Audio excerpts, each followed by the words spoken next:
Tervist, mina olen Illar Kohvinovat ja tahaksin selles videos rääkida järjekordselt raadiost Elmar, aga nüüd natuke teise nurga alt. Et siin praegust näitan internetist teile sellist pealkirja Eesti Ekspressist 24. novembri 2011, et Kuku raadio omanik on suurtes võlgades ja sõnaga, et mingi Iiri ajalehe Iiris Independent teater on Eestis ja veel 7 Euroopa riigis raadiojaamu omava Communicorp suurtes laenuvõlgades ja sõnaga ja selle alla kuuluvad siis Trio LSL raadiogrupi aktsiatest, Trio LSL kuuluvad näiteks Raadio Kuku, Raadio Elmar, Raadio Uno, Raadio Spin FM.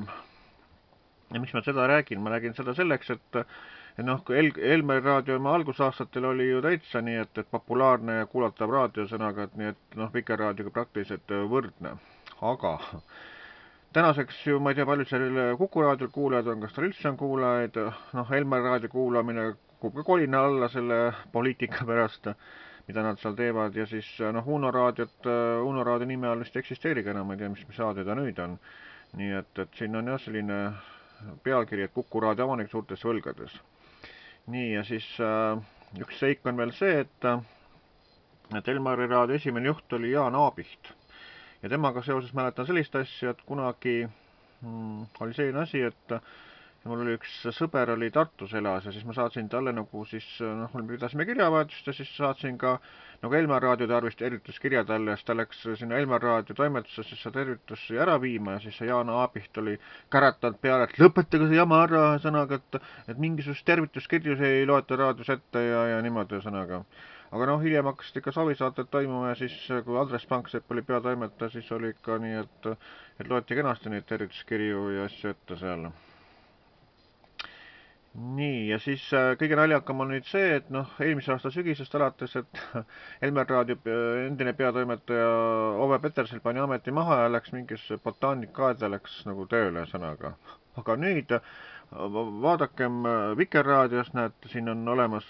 igal reedel Ove Peterseli show sõnaga, jälle on siis reedeti mingis 2 osas. Et kui see Elmar raadio oleks nii tore raadio, et nende koostöö laabuks hästi, siis ma arvan, et see Ove Petersel peaks mitte mingil juhul Elmarist Vikerraadios üle läinud, aga üdega nägi, et see Elmari raadio kuulatavus ikka nii kolinal kukub ja sõnaga, et ta lihtsalt läks Vikerraadiosse, et Vikerraadio on ju kõige kuulatavam ja populaarsem raadio, et läks sinna üle, et see pidi ikka põhjus ka olema, et miks tema läks oma Elmari raadios, mille algusaastatest on ju seal tööl olnud ja läks üle siis sinna Vikerraadiosse nüüd, et see on ikka täitsa sükene naljakas lugu ja sõnaga. Ja miks ma seda teemat üldse seekord räägin, eile õhtul olin juhuslikult sain kokku ühe Toris elama meesterahvaga ja siis ajasime lihtsalt juttu üle hulga aja ja siis tema küsis mu käest järsku, et ütle mulle, et mis värk sul selle Elmari raadioga on sõnaga, et tema olevat ühe Elmari raadio mitte saatejuhiga, vaid ühe tehnilise poole töötajaga või ühe töötajaga oli kunagi mingit viina võtnud koos ja siis hakanud purjus peaga seal rääkima, et oli kuulnud, et see